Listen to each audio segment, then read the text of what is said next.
everyone, and welcome back to a Sons of the Forest video. This is going to be a top 5 video. We're going to be going over things that I think they improved on from The Forest, which this game is a sequel to The Forest, for those of you who didn't know. Coming in at number 5, I'm going to have cannibal types. Now, cannibal types are a huge thing about The Forest and Sons of the Forest. I mean, cannibals in general is the whole game, essentially.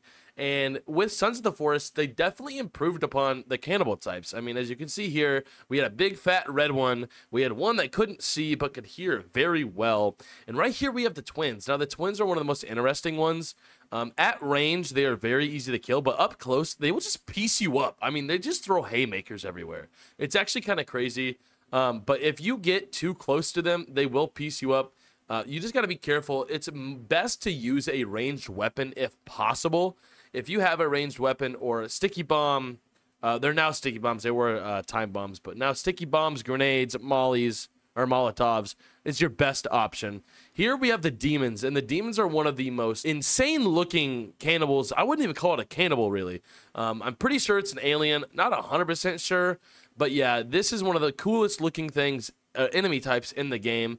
If you have the cross out, it's the easiest thing in the world to kill.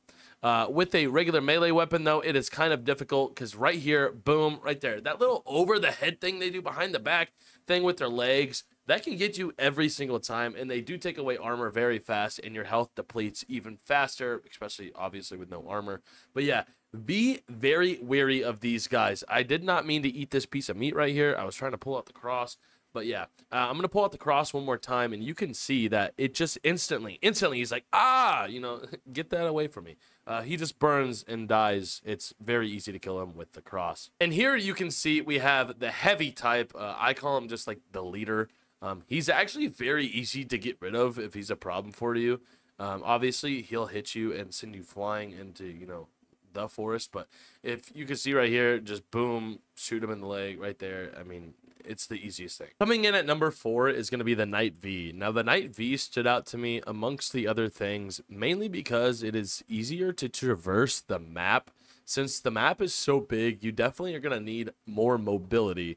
And with the golf cart and the glider, yes, they are both very good to use in their own certain situations. The golf cart's probably the worst mobility item, but I'll get into that in another video.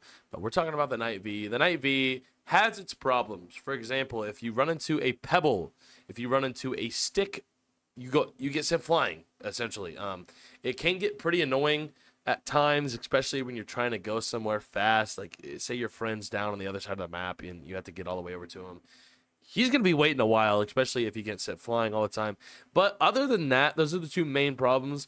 It is a very good addition to the game. I mean, you go 0 to 60 in about 5 minutes, but I'm just kidding. It's a very good addition. I'm glad they have it in the game. Coming in at number 3 is going to be Virginia. Now, Virginia is a must-have in this game, and let me give you a few reasons why. One, is she very good at killing cannibals? Yes. Does she bring you food sometimes? Yes.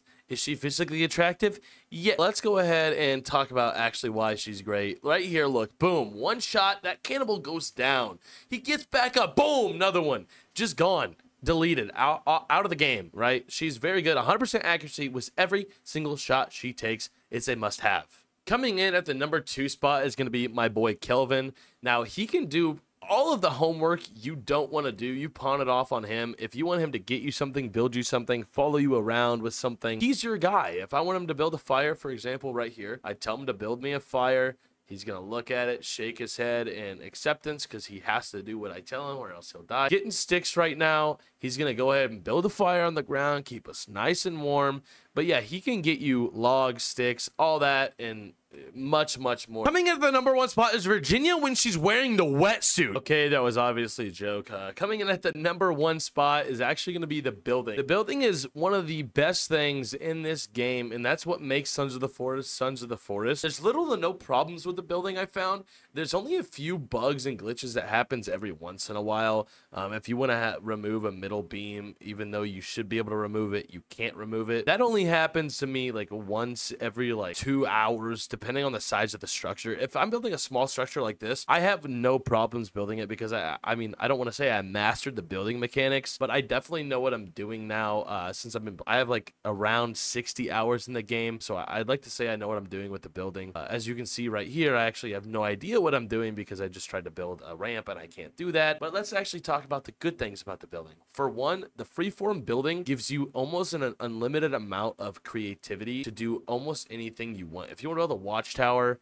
you can build your own watchtower. If you want to build a mega mansion, you can build a mega mansion. Just be aware that you will have to use a lot of logs, a lot of planks, a lot of whatever you're going to want to build with. You're going to have a lot of that resource. And especially now that you can build with rocks, rocks are not hard to come by. If you don't have a rock spawn near you, I wouldn't even bother building with rocks. I would just move locations completely. But yeah, the building in this game is so much better than the forest. The forest was clunky. There wasn't a whole lot to do.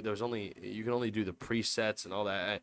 I just wasn't a huge fan of the building. But yeah, that was my top 5 Sons of the Forest improvements from the forest. Now, if you guys do want more videos like this, make sure to let me know down in the comments. Let me know what your thoughts are in this video. What are your top 5 things that you like about Sons of the Forest? Go ahead and let me know down in the comments.